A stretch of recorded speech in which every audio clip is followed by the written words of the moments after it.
Paranormal Evidence. Tonight, see what truly exists inside the world of the paranormal. Inside. Join the discussion and review some of the best paranormal evidence captures from a wide variety of experienced and up-and-coming investigators. See and hear what they capture, where they captured it, and how they captured it. Right now on Entity Voices Paranormal Evidence.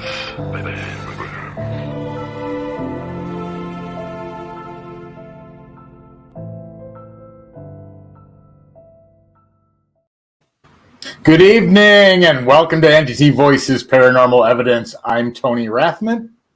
I am Lourdes Gonzalez. I'm Ron Yacovetti, and we're saddened by our co-hosts Chris Allgood and Audrey Keeler not well, not able to make it to tonight's show. So I've done my homework, and I'll be providing all the data with regards to windows and doors and their origins. Just so yes, did you get down heights, widths, frame sizes? Okay, good, because doors have knobs and wood, and sometimes glass. Windows mostly glass. Can be colored glass. Can be framed glass. Did I miss anything? I don't know. Sharif may be joining us later, right? Sure. Yeah, she had an eye doctor appointment and she had overtime as well on top of it. So she's scrambling her time at the moment, but I'm hoping she will be able to join us further into the show. But we have a fantastic show tonight that I am extremely excited about. And we have a gentleman by the name of Dr. Don Molnar, and he goes under the title of Haunted M.D. Now, this is really cool because it mixes some subject matter for me, which I will find, and I'm sure our audience will as well, some very, very cool subjects. First of all, science. I mean, you're talking PhDs, you're talking medical degrees, and science and the paranormal for years were at odds with each other. Although today, over the last probably 15, 20 years, they are starting to coincide with each other. Science will say things like, you know what, I think we can prove the spirit survives death. There's been a lot of things that have come out in the news lately that you'll go, see, we told you. Where we as paranormal investigators have been saying this for years. But before I go any further, let's bring Don into the show and meet him. So here comes Don. Hi, everybody. Hello there. There he is. Yeah, thanks for having me on. I'm so excited to be on the show. No, we were looking forward to it. We had a chance to talk to you at length at our table in Gettysburg at the Battlefield Bash. Yes. So obviously what people should know is you're a really, really nice guy, very personable. You were, networking with everybody as we were, and it just seemed like likability wasn't a problem, which is for us a big thing in this field. The doctor part that Tony touched on in the intro, I think is big because, this is not like a Dr. Dre thing. Like, it's not a made up title. He's an actual doctor. And I think that, and I talked to you about this too, I think it's important because much like, I guess, to liken it to something else, much like the gay community, when Tony was talking before about the things in the news coming out, there are a lot of people, the science being at odds with the mystical stuff is people within the community. It's not like there was nobody on the high educated PhD, master's, engineer side who didn't buy into an experiment or believe in the plausibility of it. But there was a closeted thing, and we need some kind of a paranormal Stonewall event, right? Absolutely. To get people to come out and go like, this is real. There's something to this. And we're looking at causality, not whether it happens. Absolutely. I think we need people like you in the field. They think about it as individual and afraid to come out. But if you think about it, if you have a collective group that comes out, groups are strong. So that's what we need, more people like you. That's true. Well, it means a lot to me to have you guys support me, especially when you've been in the field a long time. I mean, I've been into paranormal for a long time, but I'm pretty new on the scene. And then especially with my Haunted M.D. thing, it's fairly new, 2018 or so there. So it means a lot to get the support and recognition from you guys, because I look up to you guys and the big names in the field and all that. So it means a lot that folks appreciate what I do. And because I don't know if you guys probably go through these phases where every now and then you're like, do I need to keep doing this, or am I really making it? And I mean, Ron talked about this at Gettysburg. Sometimes you're like, should I just hang this up? What am I doing here? And but it is important to support the community and support what I believe in my experiences, and all you guys too. So. Yes. So to touch on what we were just saying too, I mean, this is probably a really good, pertinent first question. Have you, in any circles that you run in an office, in other offices, anywhere in the field, and maybe let people know you're an MD in what area? So I'm a internal medicine MD, medical doctor. Internal medicine is adult medicine. Pretty much from age 18, sometimes a little bit younger than 18, up to the time that people pass away. And I deal with all your general kind of things like diabetes, heart attacks, COPD, strokes, you name it, even some, the weirder stuff. We kind of help manage a little bit of everything. We do some cancers, we do some of this, some of that, but we usually team up with a specialist. And even now we're even starting to kind of pair up with the surgeons, like orthopedic surgeons want us involved to help manage the medical problems of their surgical patients. So I do a lot of, it's kind of general internal medicine, but I also do hospital-based medicine. So I don't really do an outpatient or office practice. I just take care of folks in the hospital. Medicine's kind of it's branched off in the last 20 years or so, 25 years, where, it used to be your office doc went to the hospital, saw you in the hospital, saw you in the office, went to your house, all that kind of thing. Now you kind of have office docs, and then you have hospitalist docs, and the hospitalist docs just want to be in the hospital, and the office just want to be in the office. So I'm a hospitalist, internal medicine MD, and then I actually a little more specialized. I tend to do more long-term acute care, which involves like trying to get people off ventilators that are on ventilators for a long time, or people with big wounds, chronic wounds like paraplegic, quadriplegics have big wounds. So I do a mix of acute care, which is like, you come in for pneumonia, get you in, get you out. Then I also do a mix of longer acute care where you're on the ventilator for 3-4 weeks, and we're working on that. So that's in a nutshell. Well, for one, so I guess the part of the question that I cut myself off on that I thought was a good first one is any clucking from amongst the community about Don, really? Ooh, really, Don? Ooh, you got any of that? Actually, you'd be surprised. I really haven't had any. I haven't had any negative from anybody, and even people I thought would be that are pretty, like, they're into scientific research and they're pretty skeptical. I've even been a little bit anxious to even bring it up. They'll come up to me and they'll say, "Hey, I see what you're doing. I saw you on the news. I saw you on, I see you on Facebook, and I got a story for you, or I had this, or I had that, or my relative passed away and I think they communicated with me." So I honestly, right now, I can't think of one doctor that's giving me a hard time or anything along those lines. So people are pretty open to it. And I think they like to talk about it because I think, not knowing somebody who's open to it, I think a lot of people keep it to themselves. Yeah. So I think when they find out that I'm willing to talk about it, I've had some pretty good discussions with colleagues. A lot of times it turns out that they've had like a relative that passed away, a brother or sister, and they're trying to deal with that. So they will kind of talk through that. But yeah, a lot of support, even from hardcore research docs that I think are going to kind of laugh at me. They're there and they have their stories and their experiences. That's funny. We always say the experience is the profound part. And we were looking at each other because we've seen a lot of Dr. Rupert Sheldrake, who's a biologist, former member, I think, of the SPR, Society of Psychical Research. And he would say that he would have, especially, maybe it's more prevalent in academia, but he would have people come up to him after lectures and stuff who go, "Listen, like we're at the after party, and then now it's just you and I talking. So I know this is all a bunch of bull, but this apparition goes through my coffee room, and what? Yep.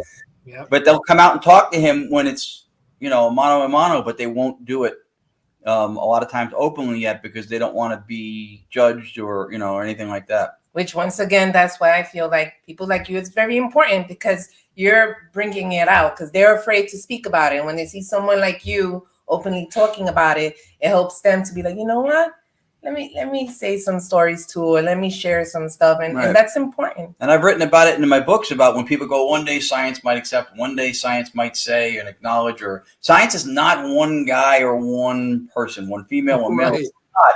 So I hate when people say that, when more folks, like she's saying, like you, step out in the front lines and go, I do this, there's something to this. This is actual research. I put my time and my educational value into this. it does give credibility to it, because a lot of the people who are in the field aggregating most of the data are what would be considered an academia layperson. And then there's the academic layperson partition, where the people who know science methodology, the people who are steeped in science or high education, don't aggregate most of the data, but they know how to do procedurally, how to scientifically assess and the peer review and all that. And then you have the people who are getting most of the data who don't mix with those people. So imagine what's falling through the cracks with this partition thing. And I feel like people like you can help bridge the gap. Yep, you're helping it merge together again, which is awesome. Well, and there definitely is that gap, because I see that, first of all, let me say one thing, a lot of people are like, well, there's no science and there's none of this, like, skeptical people about paranormal and parapsychology and, the existence of afterlife or survival consciousness. But there's a ton of academic stuff, near-death experiences. Even at University of Virginia, they have Division of Perceptual Studies, a ton of research on children with previous lives, on near-death experiences, on deathbed visions. And it's hard to study the actual phenomena itself, but you can research everything around it, all the stories, and can, double check the stories and all those kind of things. So there is a lot of academic research that I don't know, people are just like, there's no way, no scientific research. There is a ton if you go looking for it, and, there's stuff in the past, there's stuff in the present, there's programs still active, here in the States and, that kind of thing. And then what was I going to say? Where was I going with that? Oh, no, I was going to tell you. Here's where I was going. So I do see there is this thing about the parapsychologist versus a paranormal researcher, that the parapsychologists kind of seem to frown upon the ghost hunters, like what we do and go out and ghost hunt. And then vice versa, a lot of the paranormal researchers don't understand the parapsychology things.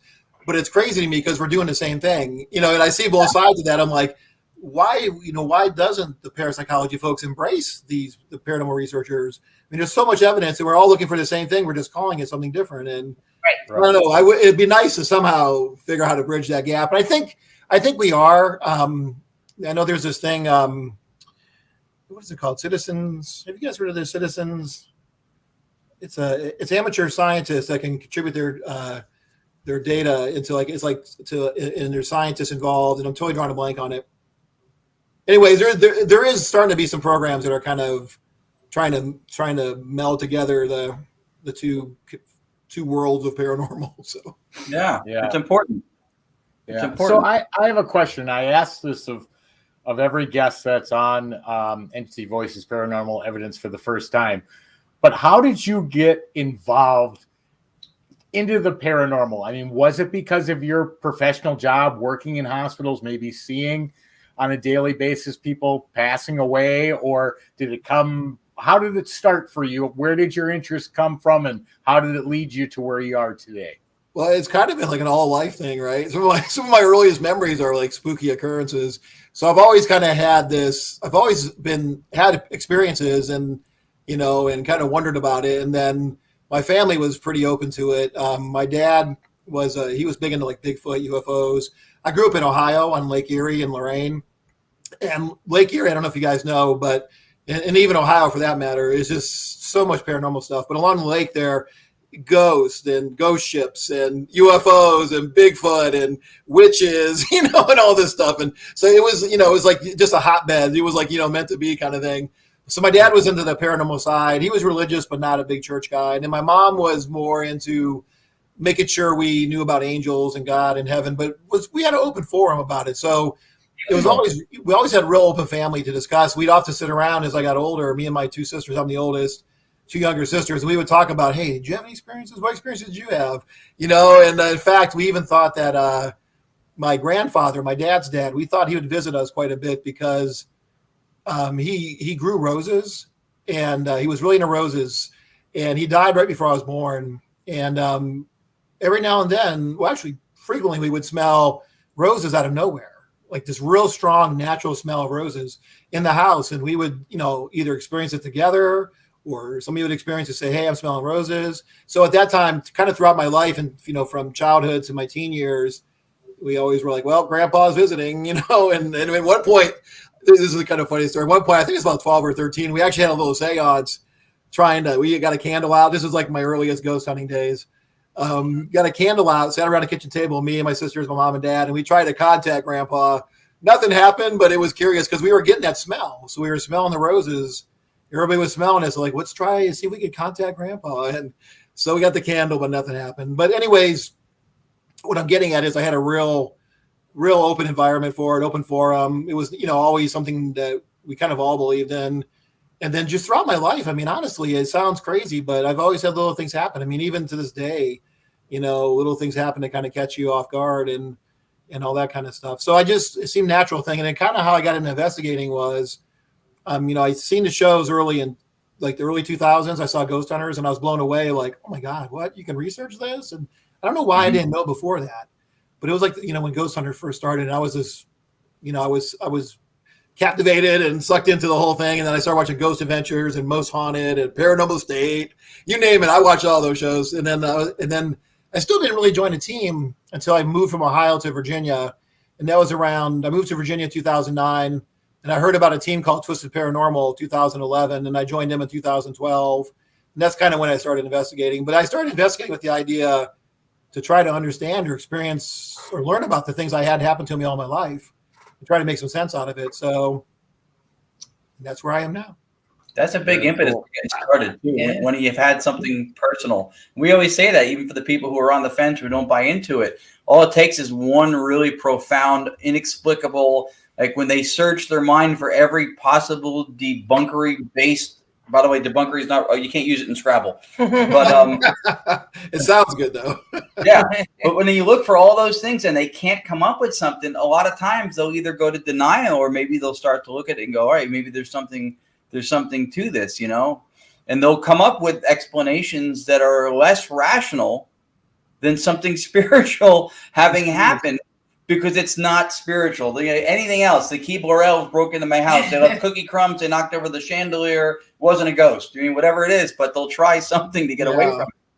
Yeah, you definitely got to be open to it, and I think you got to have a supportive environment. I think, if I had all this weird stuff happening when I was a kid, and then my parents shut me down, I probably would have been a little less open to it. And one of the things I was going to tell you too was one of the things I remember as a kid. I tell this story kind of often, but I remember seeing a light-sized figure, like a child-sized light figure. It was just all light. It wasn't too bright, not too dim. It was just, it glowed. And this has happened. It happened for about a year or so, like between like 5, 6, somewhere in that age. And I'd see this thing peek around the corner at me and it pull back in. And sometimes I see it run across the living room. And I told my mom, I'm like, seeing this thing looking at me. And she's like, what?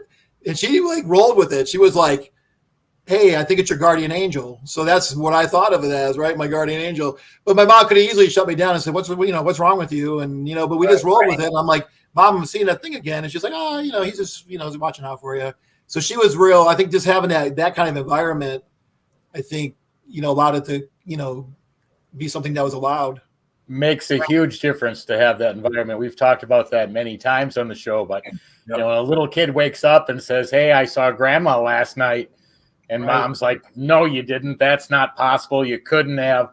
I mean, you literally get molded by that interpretation of what's possible. Right. And I think the human mind has been so formed by what people think they know rather than what they actually know. And that it's good to see those childhood open environments be able to let those thought processes prosper. And well, it's curious too, because I have a daughter 9 years old now, and I try to make sure she knows, if she needs to talk about it. Every now and then I'm like, you have any ghost experiences? And she's like, oh yeah, grandpa came to see me last night. I'm like, because her grandpa passed away a couple years ago. I'm like, what?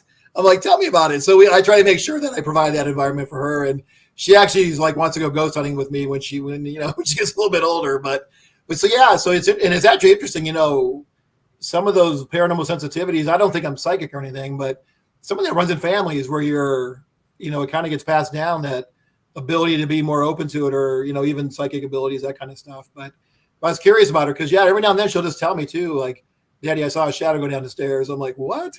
We'll start talking about it and do a little investigation and see if we find anything. So, yeah. That openness and being taught to actually assess what's in front of you is huge in the parenting realm, where you're talking about academically, socially, because when bias is in the driver's seat, objectivity gets run over. That's just how it works. And so you were raised right. They let you think for yourself. They let you approach things open-minded, look at it, assess, make decisions of what you think it is. Your mom provided something that she thought, but that's really cool. And that's it's important in every social circle, like I said, whether it's academic or within the family, it's important. Oh yeah. Yeah. Well, I think we do got to keep an open mind. I work with a lot of different folks, and it's so important to keep an open mind, but also have a little bit of skepticism. You got to kind of keep the brakes on a little bit, but you got to let the brakes off too. Because I see kind of both sides of the extremes of people that everything's paranormal, and other people just want to, they just want to shoot everything down, and just like. And they're both believers. They're both believers. The people who say nothing's paranormal aren't skeptics. That's a believer. That's a belief system. Right. Skeptics look for the truth. By definition, they want to know truth and absolution. That's what a skeptic is. That's a good point. I never thought of it that way. Good point. It is by definition. They're just opposing paradigms that don't gel, but those are both belief systems. Everything's a ghost, nothing's a ghost. That's a bias. True. That's a belief system. That is true. All right, let's take a look at a couple of clips. All right. So the first one I'm going to play is called Bathroom Light Coming On. You want to give a little, before I play it, little background where this was, what was going on, how this got recorded? Yeah, this was I was so excited to catch this. So officially, I can't say where I work, so I don't get in trouble. But this particular place was a main building we used to be in. It actually was a satellite building. It was a smaller hospital off the main hospital, 3-story building.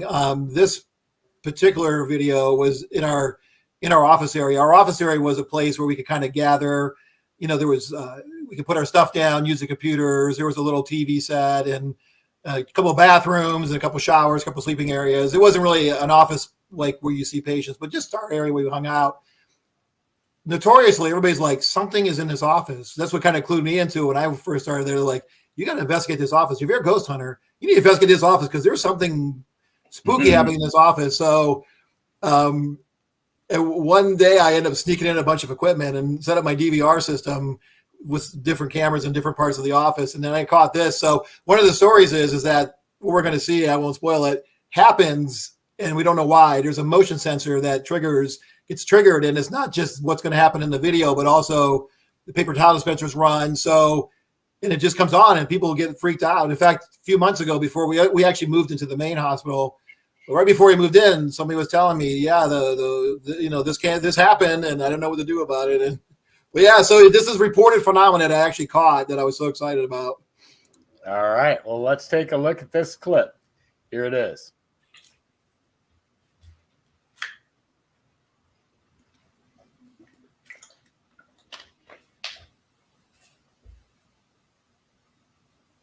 So there was no sound with that, but I actually had no idea that happened until I reviewed the evidence because there's a room. So there's that room, then there's a common area, then there's another room just like that, but mirror image. So I was in the other room. I was going to sleep in the other room. So I had no idea that happened until I ended up reviewing the evidence. And so, I was so excited because that's exactly what people were reporting. They're like, the lights come on, this happens, that happens. There's all these noises. And so, And there was nobody. I was the only person in the office. There was nobody in the bathroom. And like I said, the lights are motion activated. They're not on a timer or anything. You have to actually trigger that motion sensor or you have to physically hit the light button. So something triggered that light to come on. And that's what people have been reporting. And actually it happened to me a couple of different times too, when I was staying overnight there. So, and then one of my doctor friends who's pretty hardcore Christian religious guy. He goes, yeah, Don, he goes, I know they're ghosts, but I just started praying, man. I just started praying just because the light came on, the paper towels were running. He was like, but he's a believer, even though he's a pretty hardcore Christian, and so that is understandable. Some of the biggest challenges I ever had when I got into this was explaining what I was doing to my father, who was a physicist, chemist, and physical science instructor. And so he's like, that's not possible. But now today he's like, okay, so tell me more. What happened? How did this happen?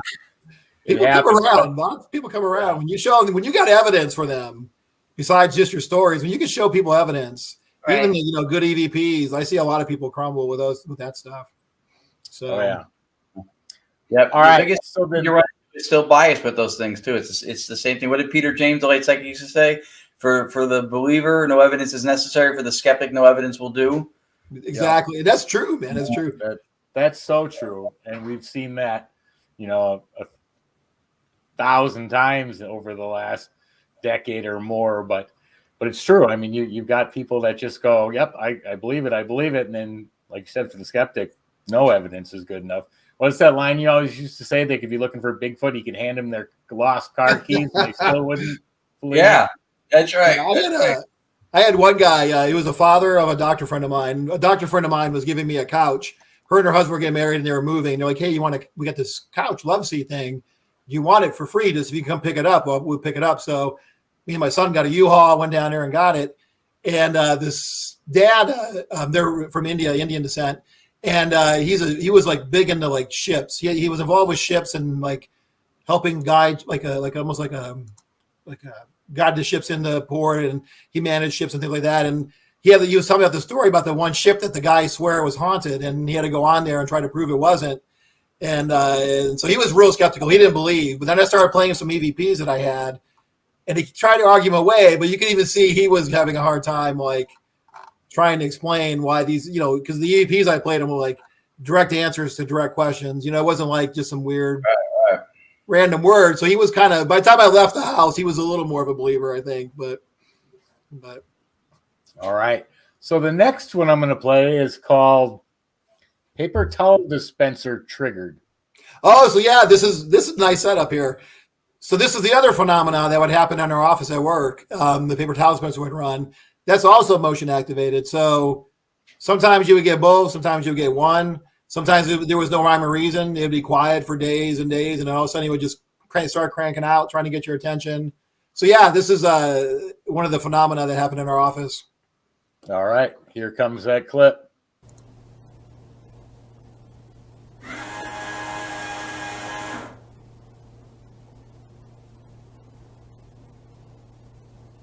Can do it again. This is another one I was so excited to catch because I actually had it happen to me and heard it, but I just never got a camera on it. Then right away you get a camera on it and it doesn't do it. So I was so excited to catch it on camera. So, yeah, that's very cool. That's also where integrity comes into play too, because people can say, "Oh, well, maybe someone was hoaxing it and triggering it off camera." But if they know you and they know that you have integrity, then that's not a question anymore. Because I mean, what is to gain? What fame are you going to get from faking that? You could fake something far more elaborate. You'd have to be in the video, or I mean, the camera's so far back. Like even if I was standing right behind the camera, I wouldn't be able to trigger that dispenser. Nope. Now the light, you could trigger the light to come on. I mean, the bathroom light to come on, but you have to be fairly close to that to trigger that dispenser. Right. So yeah, but I know what you're saying. Though people would be like, somehow it's like, no, I wasn't. I don't even think I was in. I wasn't even in the room. I'd put the camera in and went to a different part of the office. So yeah, good point though, Ron. Because we've seen that where you can go to YouTube and look up haunted places, and you can see video after video that is not real and that they faked it, but they're looking for likes, whereas real paranormal researchers are looking for answers, not likes or approvals. They're looking for, okay, how is this occurring? Why is this occurring? Can we get this to repeat? Can we get this to happen on command? Which so far we know that we can't make that happen. No, so with this particular video, I didn't catch it repeating, and I don't know if it did this particular time, but there was times where I would hear it run, but I was sitting around in the common area at a desk, and I would hear it go, and I'm like, "Can you do that again?" And it would go beep. I'm like, "Can you do it one more time?" And beep. But unfortunately, I didn't catch it on. I didn't catch that, but because it was so random sometimes how it happened. So I think this particular night when that happened, I think it happened before in the night. So I'm like, let me get a camera on this in case it goes again.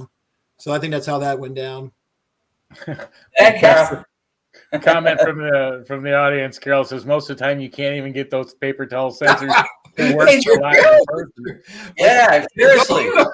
when I saw how long that thing spit out, I'm like, when I go there, it gives me one about this big, and I'm like 40 times just to get my hands dry. The paper towel dispensers, the sinks, the urinal. People walk away from the urinal and it doesn't flush. I'm going, what's wrong with my manhood? What's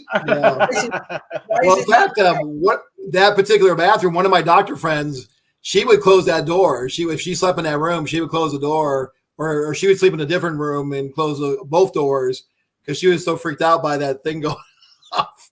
So that's funny that she said that, though, because at work sometimes that happens to me with the dispenser, and it's a big bathroom, so I'm all the way in the other end washing my hands, and it'll go off. I'm like, thank you. Yeah. Well, so then I don't think I sent you guys any clips, but I actually did some other investigating in there at a different time. So I've had REM pods, I've had EVPs go off in there, I've had the SLS figures in there. What else? K2s, the cat toys. So there's some sort of activity there. I've never been able to pin it down who it is because I could never get names or ID on who it was. Curiously, even though there was so much activity in there, but yeah. No, that's cool. And you seem aware of the circumstances in the environments where you're catching these things too, which is important because the open-mindedness we're talking about is not just open to it being a ghost. It's open to it being something that's not paranormal also. So it's good to have both sides represented as best you can. Like you said, some level of skepticism, but it's also important to point out that just because you can posit a possibility that's not of paranormal essence does not mean it's been debunked. Right. A possibility is not debunking it. You're just presenting another alternative that might be what it is. It still needs to be narrowed down until you can have some kind of explanation for causality. Yeah, and I even wondered, with that particular thing, the windows opposite of that would show shadows into that bathroom. But that particular clip was in the evening. The sun already had gone down, and so it was already dark. So I wonder sometimes was a sun going down and the shadow movement, was that somehow triggering it? But I could never prove that. So, and like I said, in that particular clip, and in a lot of episodes, it would happen at nighttime, the lights coming on, and so it kind of kicked out the idea of shadows. But sometimes you get some pretty good shadows from the windows and the sun and the shades. But it never seemed like the shadows triggered it, And like I said, this particular clip was already dark out. So. Yeah, I mean, when you ask for it to happen and it happens, that's pretty convincing too. Yeah, and it wasn't just me. A lot of docs, like I said, people were convinced that bathroom was haunted. So, well, the whole office was haunted, but could be. All right, the next clip I am going to play is called, see if I pronounce this right, Frazee House EVPs. Oh, Frazee House, yeah. This was pretty cool. I never expected to catch these. You want me to tell you a story behind it? So, sure. So I went to Ohio to visit family. This was probably a year or so ago, maybe. And I had visited family. I decided to go for a drive. And my family lives in Brunswick, which is south of Cleveland. But real close to where they live is this. It's called the Cuyahoga Recreational Valley, and it's pretty historical. Actually, they've had some Bigfoot things happen down there. Bigfoot yells, and I don't know if they have some sightings down there too. But anyways, it's pretty historical. It connected, the valley connects Cleveland to Akron, to the south, and they basically built the Ohio Erie Canal from Lake Erie down through the Cuyahoga Valley to Akron, and then eventually over Akron down to the Ohio River. So, but there's a lot of history, and there was historical buildings. This particular house was the Frazee House. I think it was built like in 1800s. They were some of the first folks to kind of move out west, into Ohio. And they had built this house. I just randomly just kind of popped in there, but I always have some equipment with me. You never know when you're going to investigate. So let me stop at this place and see what's going on. I couldn't go in the building, but I kind of walked around it, and there wasn't a lot of people there. It's actually part of the Park Service, Cuyahoga Recreational Valley Park Service. And so I just set up my digital recorder, and I have these body cams. You can wear them or set them up. So I have one that I wear, then I have a bunch I can just plop down wherever. So I had a body cam on it, and then I had the digital recorder, and then I would just start asking some questions, and I caught these EVPs. I didn't hear them at the time, obviously, but. Sure. All right, cool. Let's listen to that clip. Here it comes. Any females here?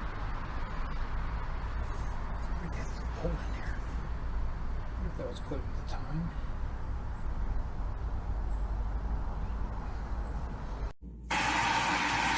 females here?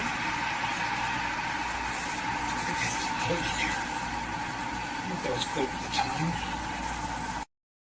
Those are So I good. caught yeah. those. So I caught those on the camera and the digital recorder. Oh, So wow. the digital recorder was right there by the door, and then the camera was obviously set back to take the video. So I caught it on both devices, and I was surprised that one says it sounds like it says it's cold in here, and then the other voice goes, "Tell them." And then you kind of hear me. I was kind of talking in the background, but I wasn't saying that stuff. So Right.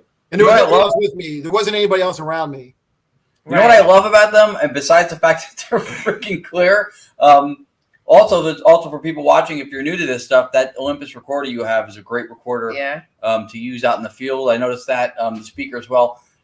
What I love, and this is a Tony Rathman thing, but if I may throw it out there, Absolutely. you always say you can tell so much sometimes from an EVP, right? There was an awareness there because it says it's cold in here.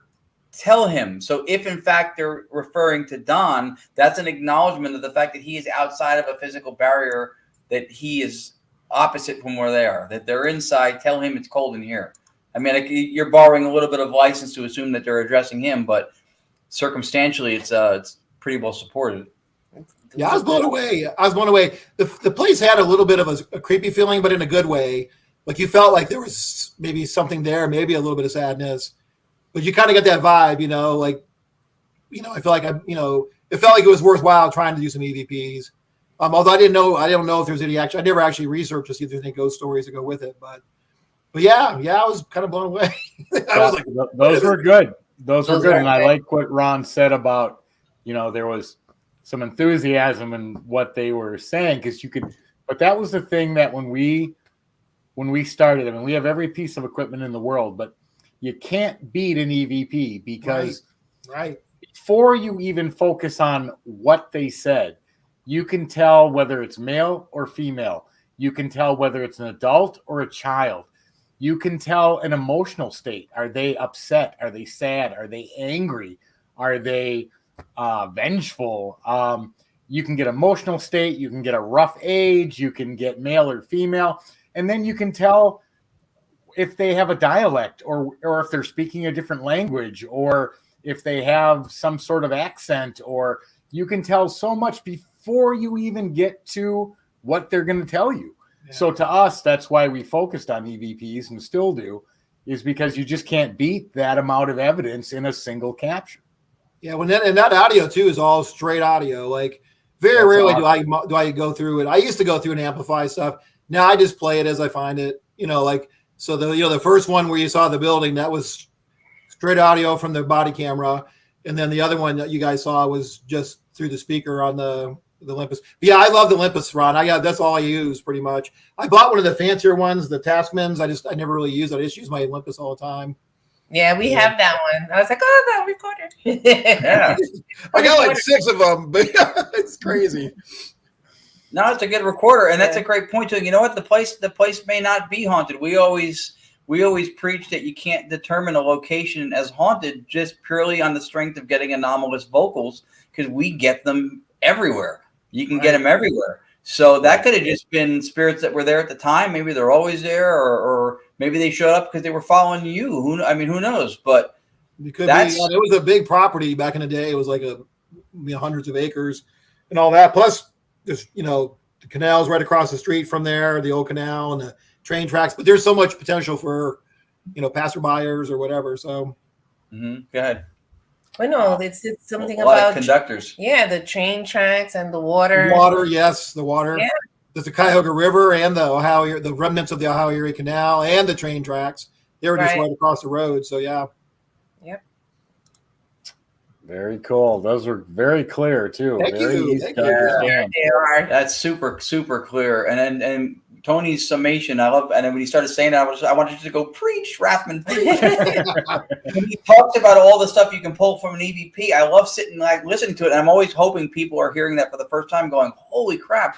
Because there's so much that can be extrapolated from this 3, 4, 5 word, whatever it is, phrase that you caught out of thin air that your ear couldn't detect.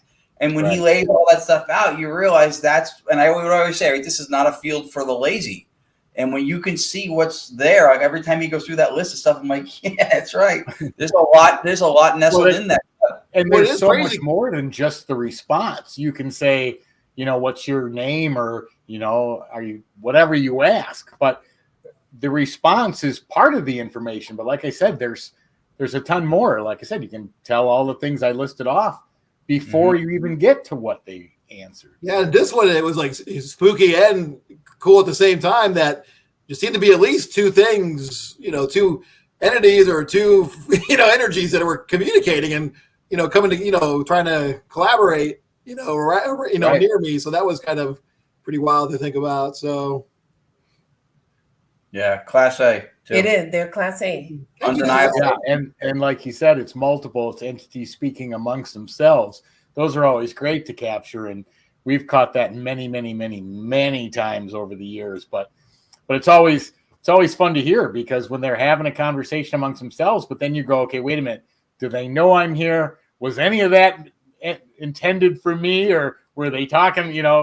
But you just randomly capture stuff. It's stuff like, for me, I think every time I do something, I'm always going in fresh, trying to reprove that things really exist. And when you catch something like that, it really kind of helps with my own skepticism. Like, there's definitely stuff out there. I mean, I believe, don't get me wrong, but I always kind of go in like, can I really find any more? Is this really real? And when stuff like that happens, you're like, hey, something was there, and so. I mean, it's amazing how you didn't hear it with your ears, and then you play it back, and magic, it's there. How is it there? No idea. I was blown. I didn't think I caught anything because it was, pretty quiet around the house and stuff. So. Yeah, and to Tony's point again, too, context. To me, the first thing that jumped out more than anything was, it's cold in here. Tell him. So, and you just said you were not in the building. You were outside the perimeter of the building. Yeah. And so that seems very situationally specific. Right. Yeah. Absolutely. Yeah. Well, thanks, guys. Very much so. Oh, thank you for bringing it. Yeah, all right. The next clip I have is called Spirit Box MG.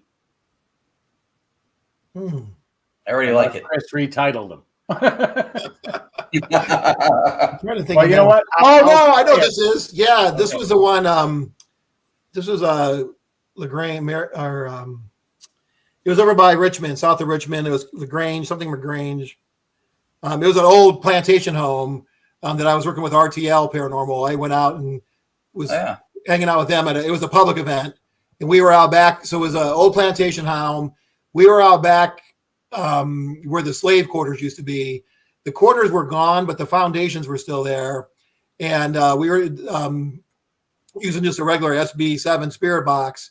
And we were just chatting, and these responses came through. I'll let you play them. All right. Here's that clip.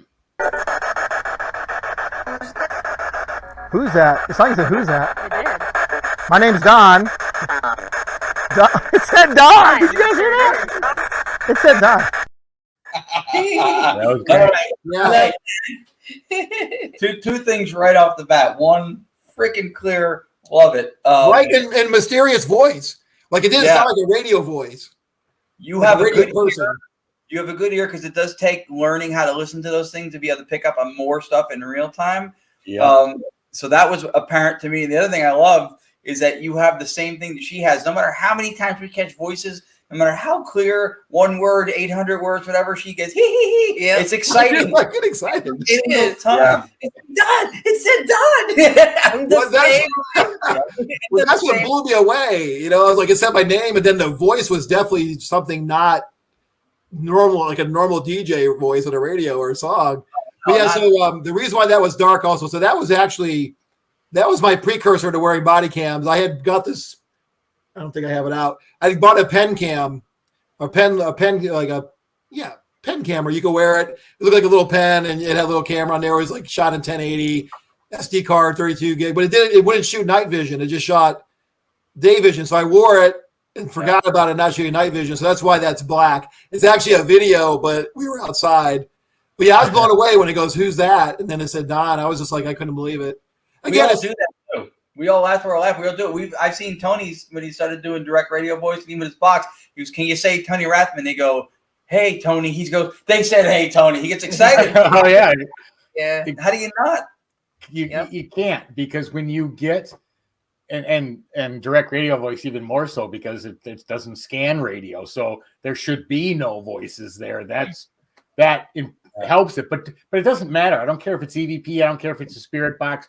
When you ask a question and you get that answer with both timing and relevance, meaning that it comes directly after the question and it answers the question you asked, that's great to hear and exciting and makes you want to keep asking and see what other answers you can get. And that excitement level never dies. It doesn't. 100%. I always tell people, Don, if somebody, because it's sweeping broadcast, says that was possibly a DJ that said Don, you need to find out when that station's giving away cash and prizes, because your luck is phenomenal. That's when it happened. Well, even though who's that? I mean, that's not a normal voice you hear. That's not a people voice, you know. Right. Hey, the place is called, I want to make sure I give it the right name. It's called Magnolia Grange. I don't know why I drew a blank on that. Magnolia Grange. It's actually, they redid it. It's a pretty cool place to check out historically. And then I don't know, I think they still do some paranormal like public events there. But if you live in the Richmond area or Chesterfield area, it's Magnolia Grange, and there's another place right across the street that they have. It's a historical place also. But yeah, that's where we caught that. It was actually in the area we caught that too.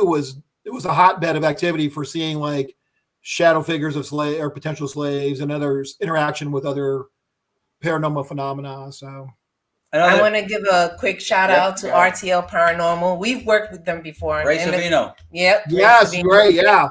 People. Yep. Yeah, he's quick shout out. Sweet guy. Yep, he's had us down there before too. It's a good group, good locations. Clearly good evidence. Yeah. Yeah, they're all solid people, and they do good investigations too and good public events. Yeah. I've been out with them. Yeah. But yeah. Very and actually, cool. the Magnolia Grange, that's one of the first places I saw the cat toys, you know, the light up cat balls. Yeah. Some of the folks for RTL had the cat balls, and we had used them inside the house. In one of the bedrooms, we started getting hits on that touch activated cat ball. And I was hooked on that. So I started trying to find these cat balls. So, yeah, she had a field day with those at David Oman's house in Beverly Hills. Oh, really? Asking them to light up, and they were lighting up every time she asked for it. And then we thanked the spirits for doing it before we left. And he had this little toy keyboard on the bar at the far end of the room. It was just the two of us. He let us run around the house till it was like in 4 a.m. 2017. Yeah, like 2017. And then he goes, "Go ahead." So she's asking them to light up, and they're lighting it up. So finally we thanked them for doing it. And then a little jingle played on the keyboard across the room, but nobody heard. Yeah. It's on David Oman's YouTube channel. We were like, what? We were like, the piano played. Yeah, like, same thing. It played. We were all excited. Yeah, well, that's so funny, you guys. I'll tell you real quick. I didn't send this to you guys because it just happened. I did Miller Kite Museum in Elkton with Lunar Paranormal, Cherie and Chris Breeden, and we did a public event there. This was Saturday night. And I had this rollout piano. I actually did a post on Haunted M.D. today about it. I started taking piano lessons, and I wanted a portable, so I could easily take with me to practice just the location of the keys.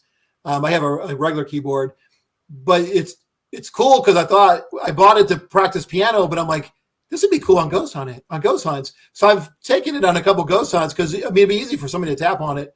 So I set it up at Miller Kite, and I'm not crapping you guys.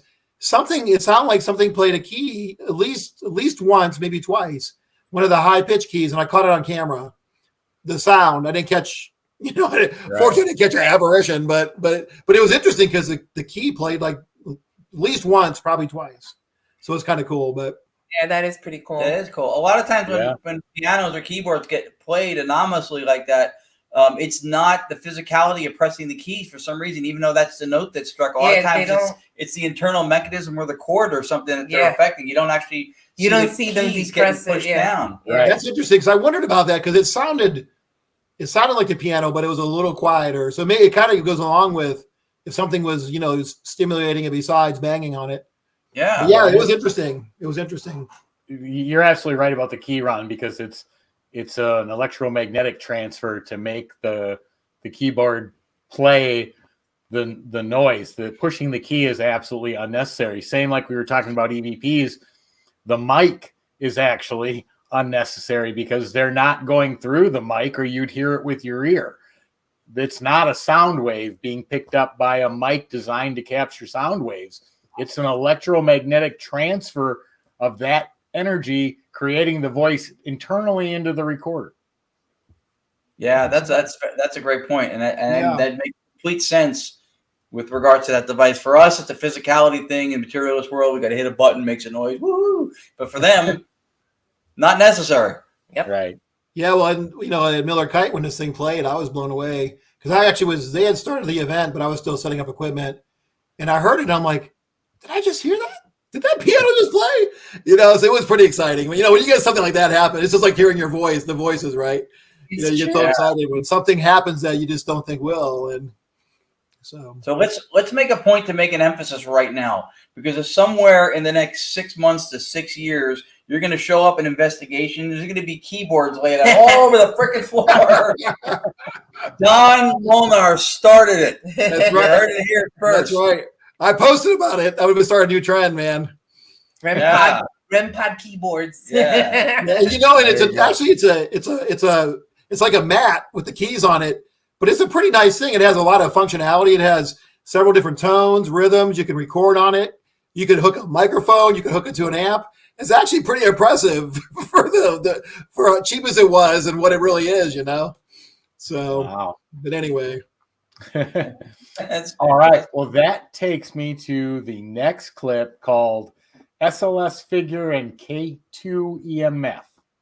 Yeah, I was pretty excited about this one. This is in our office again. The background again is, you know, because of that particular office where we had the light come on and the paper towel, I was always kind of getting equipment in there unofficially, I have to say, never sanctioned by my job. It was something I just did as a hobby. So, but you know, the SLS cameras. I do direct radio in the back room in an office at lunch when nobody's in there. I shut the door. Yeah. Smaller. Yeah, I used to always. I don't do it now because we had to change. We changed from the building we were in to the main hospital, so I don't have an area to do it like I used to. But I used to always bring equipment. I always kept some, you know, like when we caught the paper towel dispenser, I had to just happen to have a body camera tucked in my. So I was always bringing little bits of equipment with me with my work stuff, you know, and so, just happened to have. yeah. So, but with the K2. How did that get in there? I think it is. right. So this particular day, I snuck some equipment in. I had the SLS camera and K2 and the REM pods and different things like that. And a few times before, I had caught SLS figures in the office. In this particular video, you'll see a SLS figure, but it's really cool. And what's really important to me when I'm catching evidence, and probably you guys too, is to try to get other stuff to kind of go along with it. So in this particular situation, there's a SLS figure.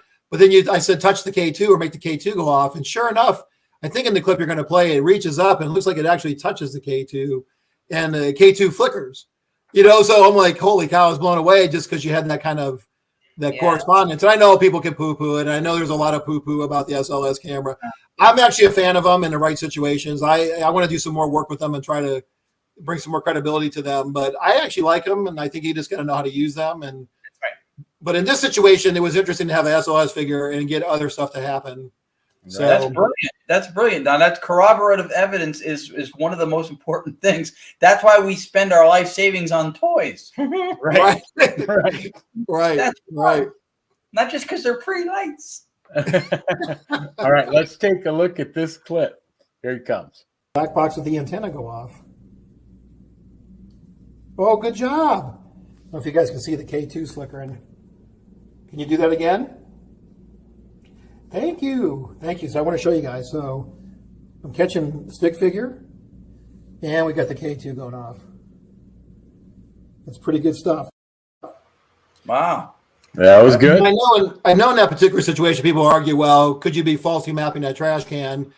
I don't know. The fact that it's moving its arm or trying to look like it's moving towards the K2 and making it go off, it makes me think it's not false mapping, but, you know, having the fact that it seems to be having an intelligent interaction. You know, in the K2, it wasn't going off when there wasn't a figure. You know, I try to keep the clip shorter, so I didn't show that a section where when there was no figure, there was no K2 activity. So, right. And you're right. Anytime you can get additional equipment to interact, especially if you're asking for it to interact with that piece of equipment. That changes the scenario completely. Mm-hmm.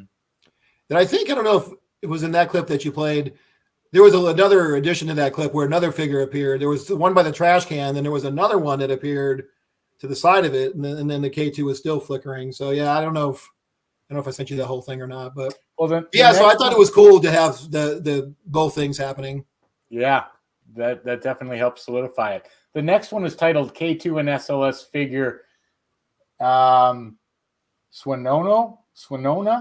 Oh, Swannanoa. So yeah, this is another cool one. So we were at Swannanoa. We're actually going to be going there for Halloween on the 30th with Cherie and Chris of Lunar Paranormal.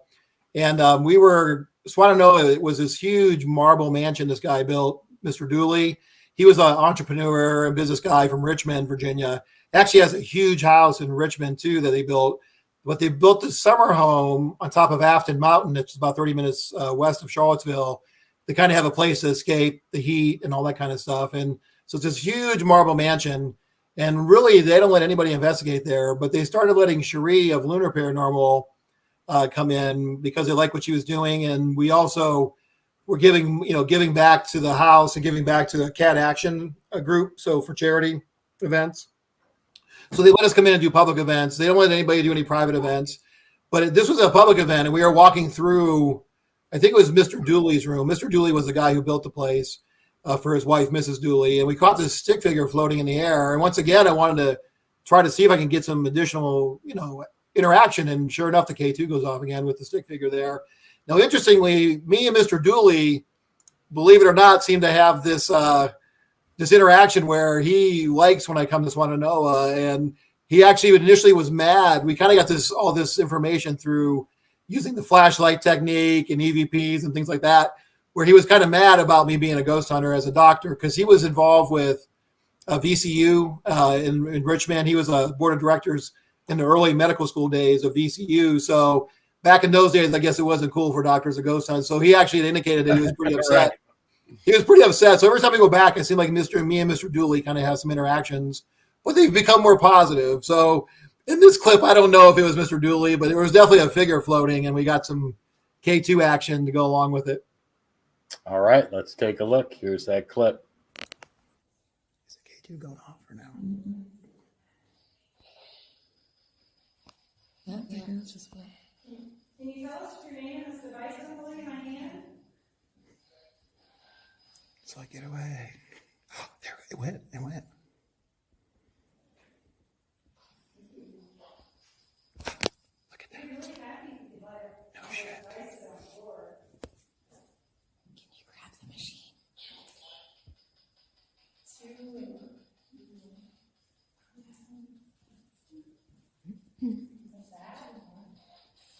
Is it too hard?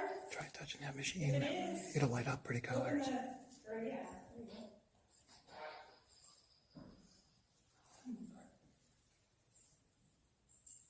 Tell us the name of the spirits in here, please.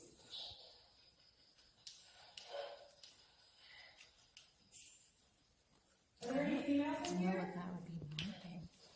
I don't know. It's not mapping the curtain. It's almost like it's mapping the light. You think? Can you say that again, please? Your female spirits? Wow. Yeah, we actually, I don't think I got the clip long enough, but it got a big hit to red on the K2. But the thing about, so I was talking quietly because you could hear Cherie was trying to do a spirit box session or something. So I was trying to whisper when we were talking. But the thing about that I thought was interesting was the figure seemed to be in free space. So often with the SLS, you got to be careful it's not mapping a window or a door or something like that, or a curtain. So in this particular one, we just happened to catch kind of floating there, and then it kind of got the back and forth with the K2 meter. So yeah, and we were kind of trying to talk through it, like, was there a chance that we were mapping like the light, the shape of the light on the wall or something like that? And I haven't had that happen, and I know some people argue too that you can map shadows, and I actually did a video on this where I tried to map my shadow with the SLS and I couldn't do it. So I don't know. I guess maybe in the right setting you can map your shadow, but I don't know. So I think it's kind of ironic that the Mr. Dooley was upset with you. He was a doctor, right? Yes, or he was like, he wasn't a doctor, but he was like on the board of trustees for the medical school in Richmond back like in the early 1900s. But it is ironic that he's like upset. He was upset with you at least initially, but he's communicating with you. Yeah. So I don't know if were you going to show the flashlight coming on? Did I send you that clip or no? I don't see that one. The only one I have left is the EKG. All right, let me tell you real quick about the flashlight. So I'm not a big flashlight guy, but it's kind of like anything, the twist flashlight and come on, turn it on, that kind of thing. But I guess it's like with anything in paranormal, you got to put it with context. So when I was at Swanano before, I went with Twisted Paranormal Society, and we went there and they actually let us investigate. This is before they shut down investigations, like, I don't know, maybe like 2013, 14, somewhere in there. We got it for like 6 hours. And we had investigated outside of Dooley's room. They wouldn't let us go in the room at the time because one of the owners was living in there. I was sitting outside the door, and I got this incredible, like, mental feeling of, you better leave, you're going to get hurt. You better leave, you're going to get hurt. And I didn't hear anything, and I'm not, like I said, I don't claim to be psychic or anything. But it got to the point where I had to leave. I just felt like if I don't leave, I'm going to get hurt. So I eventually went outside, got some fresh air, do that whole thing, came back in, I was okay. But then this time through, Mr. Dooley's room was open, and I asked him, I'm like, Mr. Dooley, were you the one that chased me out of here when I was here that one time? And right away the flashlight came on, and then we're like, okay, now turn it off. And we asked some more questions, but pretty much through the flashlight, if you believe it, it kind of reinforced this idea that it was Mr. Dooley, and he wasn't happy that I was a doctor. Were you mad because I was a doctor ghost hunting and it came on? And, so it was that kind of stuff. Yeah. And, yeah. But then, it seems like he's lighting up where he kind of likes to try to communicate now. I like that though. I know the flashlight thing is flashlights, dowsing rods, orbs. There's certain things that kind of just get, for lack of a better word, demonized in the field. They kind of get denounced for. And yes, there's even spirit boxes. There's a possibility of false positives, but the thing I guess that people don't realize is that that's methodology wise. Part of what supports it being somewhat scientific, because for a method to be scientific in nature, it has to be falsifiable. That's one of the big arguments against string theory is you can't falsify it. There's no way to know for certain aspects of it because you can't create a false positive with something that has to do with the way the whole theory pans out with multidimensional. And so if you can have a false positive, you can create one. The method has a level of scientific basis to it. Yeah. Great point. Yep, I agree. Well, even the SLS camera now, Ron, and everybody is starting to get demonized too. And that really bothers me. It really bothers me that why do we get to demonize it? Why don't we keep working with it? Everybody right now, it's not showing anything. And but there are folks too that really support it too. But it seems more and more that people are trying to really dismiss it as nothing. And I think there's something to it. I think we just got to learn more about it. And yeah, I think you hit it on the nose as far as that people need to learn how to use it. So it works, but then everybody wants to use it, but they don't know how to use it, and that's why then it gets Right. And nothing works 100% of the time in any piece of mechanistic history in any industry. Nothing works. And then they made them mobile. That camera is made to sit completely still. But yet people went through and made them so you can carry them around. Camera's not meant to do that. Those infrareds, it's one of the highest infrared cameras out there. It sends out, 32,000. Yeah, a matrix, not matrix. Right. Yeah. Well, see, when I do mine, I always have it on a tripod. Yep. So I make sure that thing's stationary because I don't want, I try to take out that piece of the puzzle, but go ahead. No, I was just going to say, and everybody made them mobile so you could walk around with them. Well, technically it's not designed to do that, but if it's sitting completely still, motion of the camera will create anomalies that are not legitimate. But if it's being used as it's meant to, sitting still, not being turned or rotated or shook, you have a much better chance of capturing something that, hey, very well could work. I mean, it's infrared. The eyes can't see that. Could there be something in that line of visual spectrum that the human eye can't see that the camera can? There could be. We don't have the answers, so there could be. And those clips, both of those clips that you showed were on tripod. Even that one at Swananoa. That was on a higher up tripod, but that was stable on a tripod. So very cool. That's one of the things I love about being on this show is preaching, Tony preaching, and Donnie tonight preaching educational, and then learning how something works, and then trial and error for an extended period of time, because there is a lot of improper use, and then the people who do that could eventually learn, but they'll cast judgment before they pan out enough time to understand the device. I've had people say, I got a spirit box, and then I snip the antenna. All right, but so the methodology works by randomized fragments of sound from sweeping broadcasts. So you're trying to disable a broadcast. That's counterproductive. Then they take an external speaker, they put it in a Faraday pouch to block RF signal. They run the speaker little wire out to the external speaker. Guess what that wire is now? An antenna. Yep. And the thing is, it's like common sense. People don't think of, there are radios that have wires as antennas. Right. So sometimes because it's in the paranormal, they think common sense like goes out the window. I don't understand. Right. No, some of the old radios had the antennas that were wired. They were inside, like some of the old so if you use tubes, some of your common sense, you would like kind of figure out that is the antenna. The wire is the antenna. You have a split wire bipole on the inside of the device. Yeah. So that's again, the spirit box, blah, blah, blah. They'll cast judgment and whatever else. But meanwhile, that's, Yep. Good point. Good point. All right. I am going to share my screen and play this last video. We can talk about it, and then we'll give Don a chance to do some shameless plugs about websites or evidence out there or anything he's got coming up. But let me share this video first. Yeah, go ahead. Coming to a medical bathroom near you. All right. So, all right. Bathrooms and basements. No, that's true. I used to work at a place in California when I first started doing this stuff, and a couple of the girls who worked there who were kind of into this stuff but not really into it asked me to bring equipment in one time at the end of the day because sinks with sensors were going off and paper towel things were going off. Same thing, and there was motion, and they were like, "Why is this happening?" Well, I never go in the ladies' room, but if that's what you're asking me to do for research purposes, okay. All right. So we want system audio and we want this. So here comes that video. Hey everybody, it's Don with Haunted M.D. and this is very interesting. I hooked up this EKG. There's a copper mesh with wires that run and connect to the leads on the EKG, and then they attach to the EKG, and I was just testing it out. If anybody's here with me, can you touch that copper mesh? Can you touch that stuff on the ground? Look at that. No way. That spike that we just saw, can you touch it again?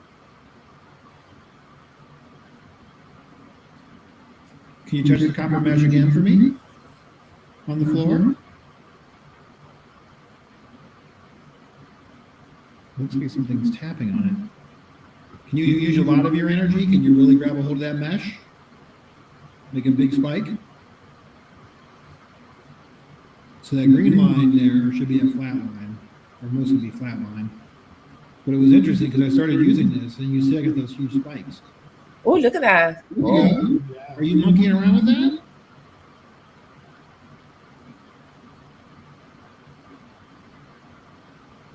Are you trying to give me a sign of your presence?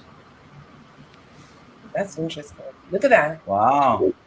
Wow. Okay. If you're here with me, can you touch it right now? Yeah. That was a little one, but it seemed like it responded. Back to back.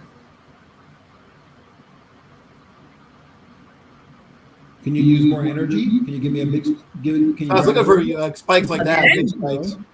And it did it when you asked. Yeah. Yeah. All right. I want you to just keep away from her for right now. When I count to 3, I want you to touch it again. Touch that copper mesh on the ground. I always got to convince myself. 1, 2, 3. Oh, the light turned off on the screen. Yeah, but I saw the spike there. The light goes off on this thing. Can you do it Yeah, again? it times off. The only thing with that the device is it times off after a period of time. I can't figure out how to make it stay on. What I'm picking up on here is an interaction or whether it's the equipment. It keeps running, but the light just times out. It records too. It records so much time. So look at you guys. I'm shaking. I'm shaking it. I was trying to see what happened if I shook it, if that caused it to to trigger or not. Here, but it's Domino Haunted M.D. This is very interesting. I hooked up this EKG. There's a copper mesh. Yeah, I think it's running again. Wires that run and connect to the leads on the EKG, and then they attach to the EKG. And I was just testing it out. If anybody's here with me, can you touch that copper mesh? Can you touch that stuff on the ground? Look at that. Yeah, right there. That's pretty cool. Wow. I mean, that kind of thing. Yeah, that's what I was kind of looking for. Even the smaller spikes are cool too.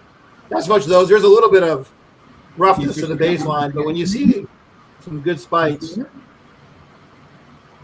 like right there, it makes me think that something was tapping on it. Yeah. There's no other way to cause that other than touching it, right? Right. We have to touch. You'd have to touch the mesh. Now, if you do shake it, it'll make it do spikes, but it makes a different kind of spike than those. But it was interesting. We started using this, and you see I got these huge spikes. Like right there, I think that was something legitimately touching the copper mesh.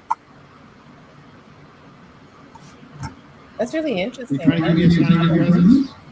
But this is one of the things I want to do more work with. I want to kind of get out. That big squiggly, I think that's when I moved. But I want to kind of get out and do some more work with this, kind of on some other investigations, solo investigations, or where I'm not doing public stuff. That was really cool, though. And the first thing that came to mind when he was doing that with the EKG was, I remember Don when he was on and saying, I would love for somebody to measure the interaction when and I'm thinking, perfect, get these two together, done deal. Yeah.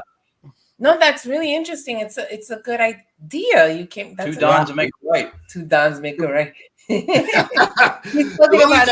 So let me make sure let me give credit where credit's. Let me give credit where credit's due. So that whole idea with the EKG and the copper plate, it came from a project I was working on with Chris Balsone. I don't know if you guys know Chris Balsone. He does as a paranormal paramedic, and he had the idea of using an EKG to pick up on energies. So we were doing this thing called, we were going to film a pilot for the show or some type of show where it's 4 medical people that go investigate like medical places like hospitals.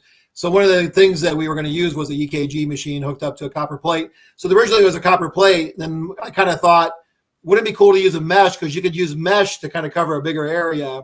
So I thought, because we actually had, when we used the copper plate technique, we went down to St. Albans in Radford, and we used more of a paramedic-based EKG monitor with the shocking pads on it. It hooked to a copper plate in the suicide bathroom. I don't know if you guys know about Radford, about St. Albans, and we actually had something touch. We got spikes on the readout. So you're looking for, if there's energy that touches the copper plate or the mesh, the idea is that energy will potentially transmit to the EKG machine, like we saw. Because when you look for heartbeats, you're picking up the electricity of the heart when you attach it to the skin. So that actually was Chris Balsone's idea that I kind of just been working with and trying to see what I could do with it. And I like to get it out and try it on more, more locations and things. So EKGs, really cool. Very cool. EKGs and pianos. You heard it here first. That's right, man. That's right. Doing it. All right, Don, here's your opportunity to plug websites, YouTube, whatever you've got that you want people to go take a look at or visit, or anything else maybe that you got coming up, or whatever you want. It's your couple of minutes to self-plug yourself. Yeah. All right, I want to self-plug myself. So so I got what am I doing? So next weekend on the 22nd, I'm going back to Elkton where Miller Kite is. We're going to do the first spook walk. It's a haunted tour walking around the town a little bit, talking about some of the buildings and some of the ghost stories. And then we're going to get to investigate, I think for either the first or second time anybody ever got to investigate in the City Hall building. The City Hall building is an old Civil War mansion that was actually owned by a doctor. So they just recently redid some of it, and they're going to let us investigate at the end of the spook tour. So that's with Cherie of Lunar Paranormal. And then October 30th, I'm going to be at Swananoa doing a Halloween event, public tour there. And then a couple other podcasts. I don't know if you want me to mention other podcasts or not, but some other podcasts coming out. And then my social media is Haunted M.D. On Facebook, Haunted, and it's M.D. It's funny. I went to an event and somebody like announced me, but they didn't know me as a ghost hunter. They thought I was Haunted Maryland. Maryland. I just rolled with it. I'm like, okay. I knew that was going to kind of happen because Maryland, MD in Maryland, but Haunted MD on Facebook. On Instagram, it's Haunted, little H, little underscore after Haunted, and then MD, small MD. And then YouTube is Don Molnar Haunted MD, like I have here. And that's all I have right now, social media wise. And then other things I'm working on. I did a project with Brandon Masulo and Dave Schumacher and Shane. Drawing a blank on Shane's last name. We went up to Hinsdale and we tried to do a scientific approach to trying to understand what's going on in Hinsdale. So Brandon's doing most of the work with writing, and we're all kind of pitching in and doing little sections or little parts of the book. So that'll be coming out eventually, a book about kind of our analysis of the Hinsdale house. So that'll be coming out at some point. We're working on that. And then I want to get out and try to do some solo, maybe Haunted MD projects, and get out and try the piano more and try the EKG. I love doing the public events and everybody I work with, but there's some things I want to try that I just never get a chance to. So I don't really have anything scheduled on that yet, but I'll keep you guys posted on social media. So I'm hoping to do some like haunted house calls or some of the famous places around here. Very cool. Yeah. Very Got cool. cool stuff going on there. That's good. Yeah. Yeah, that's Yeah. awesome. That's about it for now. Then November, December is pretty open. I don't have a lot going on. So Yeah. Great. Wind Well, down the year. Sorry, go ahead, Ron. No, I was just saying, just wind down the year calm. that's right, man. Yeah. But you know what's weird? You guys probably have this happen too. I won't have anything on a schedule, but then all of a sudden it just fills up. Every year I go into the year, I'm like, I'm going to take a little break in January, February, and things just start plugging in, and before you know it. Yeah. That is true. I have like a whole fleet of F-16s going over my house at the moment, so I'm sorry if you can hear that. No, I can't. But anyway, Don, thank you so much for coming on, for sharing those clips, for explaining, how you got into this and what you do. And that to me just makes it even twice as fascinating, because it's always good to see people from all areas get experiences within the paranormal, want to elaborate on them and see what else can be done. And the whole EKG thing to track energy spikes, that's awesome. I mean, I don't know anybody who's done that to date, and that's really cool. But we don't have Chris here. So Ron, are you doing the closing or am I? Oh, I think you should do it, but I will do it. Well, I'll clap. It was great to have Don on tonight, and it's not like going to the doctor can be scary enough, but now we've got Haunted MD. That's so right. With that said, stay haunted and have a great evening. Yeah.